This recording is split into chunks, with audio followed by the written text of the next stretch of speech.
Yes, WandaVision recap videos के साथ साथ अलग से ब्रेकडाउन और फैन थ्योरीज वाली वीडियोस भी आएंगे। Is this really happening?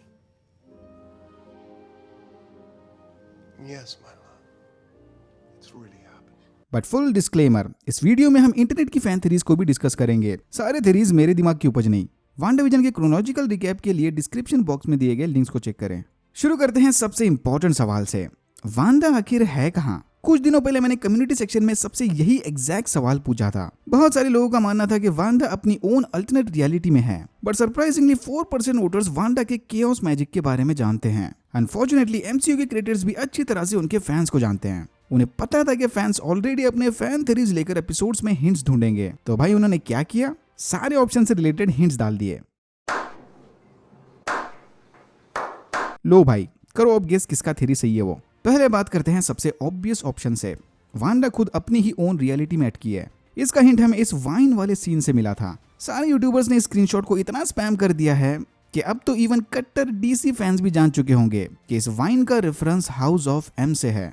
तो 2005 में आई house of M comic book story line में वांडा अपनी रियलिटी बेंडिंग पावर या केओस मैजिक की मदद से ऐसी रियलिटी बनाती है जिसमें म्यूटेंट्स आम इंसानों पर राज करते हैं।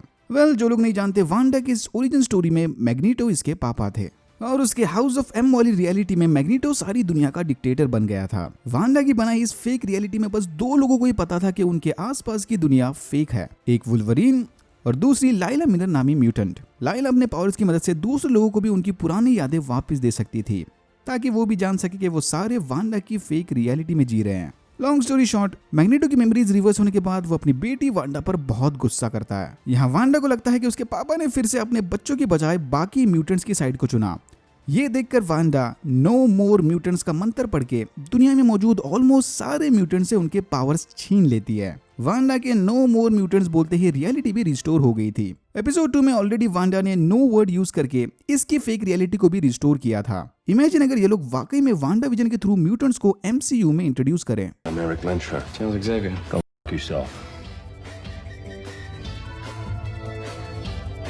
तो वाइन, हाउस ऑफ एम, इस सीन में केओस वर्ड का रेफरेंस प्लस नो ये दर्शाता है कि वांडा वाकई में अपनी खुद की रियलिटी में अटकी है। मिस्टर एंड मिसेस हार्ट के साथ डिनर के दौरान भी वांडा ने अपने रियलिटी बेंडिंग पावर्स दिखाए थे, याद है ना? मिस्टर हार्ट के तड़पने के बावजूद भी जब तक वांडा से परमिशन नहीं मिली, विजन अपनी जगह से नहीं हिला था। और जिस स्टाइल में वांडा ने अपने डायलॉग डिलीवर किया था, क्लियरली दिखता है कि वो रिक्वेस्ट नहीं बल्कि ऑर्डर था। Vision, help him.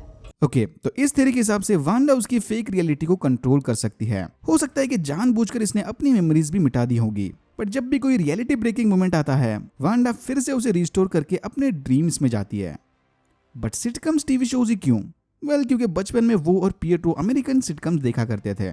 दूसरी थ्योरी यह है कि किसी और ने वांडा के दिमाग पर कंट्रोल करके उसे इस फेक रियलिटी में फंसाया है। ऐसा करने वाली पहली कैंडिडेट है एग्नेस और एगाथा हार्कनेस। अर्थ 616 की स्टोरी लाइन में एगाथा हार्कनेस भी वांडा की तरह ही एक विच थी। वांडा ने अपने पावर्स की मदद से खुद को ही प्रेग्नेंट कर दिया था, जिसके बाद उसे 2 जुड़वा बच्चे हुए, विलियम एंड थॉमस। आत्मनिर्भर होना कोई इनसे सीखे।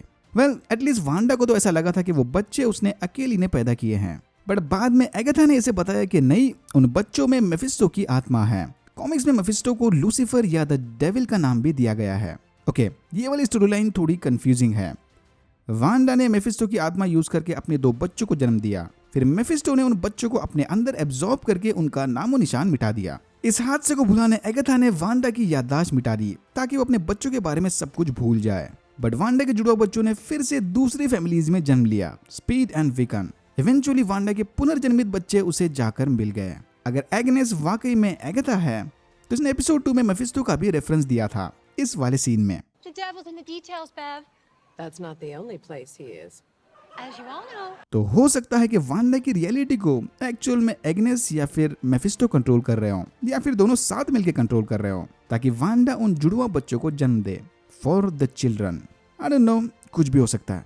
ओके, ठीक है, बट विजन कैसे वापस आ गया? इसके 2 पॉसिबिलिटीज हैं। या तो ये वाला विजन बस वांडा की रियलिटी में फेक प्रोजेक्शन है, या तो वांडा ने विजन को वाकई में जिंदा कर दिया। हमें ऑलरेडी पता है कि वांडा विजन के माइंड स्टोन को कंट्रोल कर सकती है, और अगर चाहे तो अपने पावर से स्टोन को तबाह भी कर सकती है, क्योंकि इससे भी इसके पावर्स माइंड स्टोन से ही मिले थे।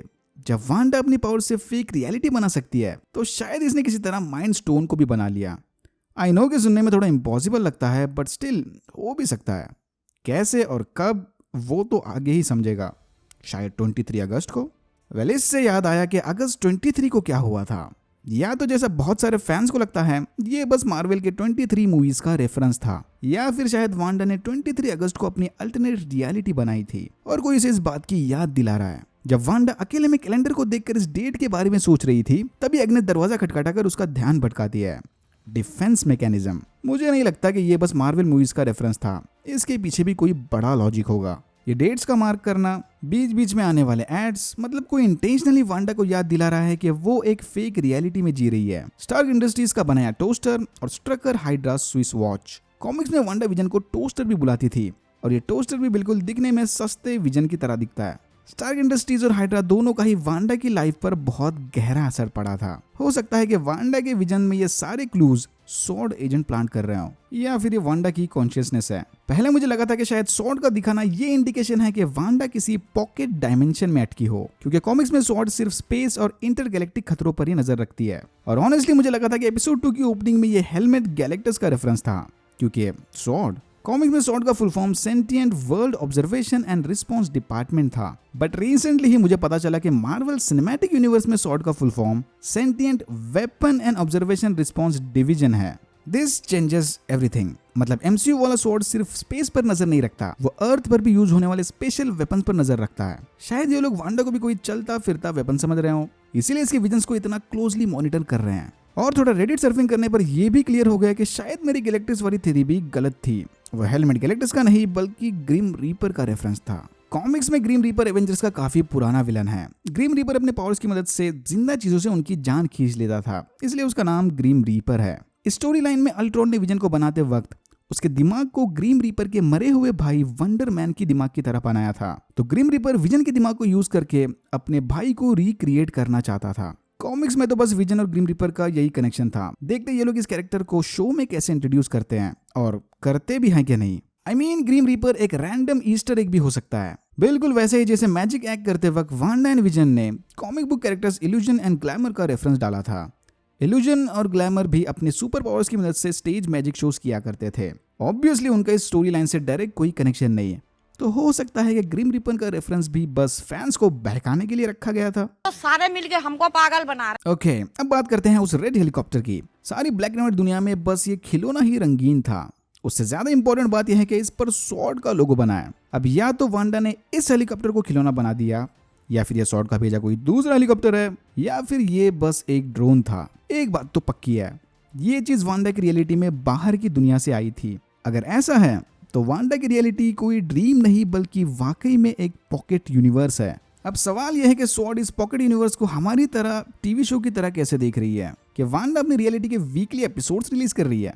एपिसोड 2 में सॉर्ड एजेंट्स ने इस रेडियो की मदद से वांडा से बात करने की कोशिश की थी, बट रियलिटी के ब्रेक होते ही डिफेंस मैकेनिज्म एक्टिवेट हो गया और वांडा का ध्यान भटक गया। कास्टिंग चेक करने पर यह भी पता चला कि टियोना पेरिस जेरल्डीन नहीं बल्कि मोनिका रैम्बो का कैरेक्टर प्ले कर रही है। शायद मोनिका रैम्बो सॉर्ड की एजेंट है और उसकी फेक रियलिटी में एंटर होते ही उसे भी यहाँ जेरल्डीन का फेक कैरेक्टर मिल गया। Alright, final scene. प्रेगनेंसी की बात तो हमने ऑलरेडी कर ली।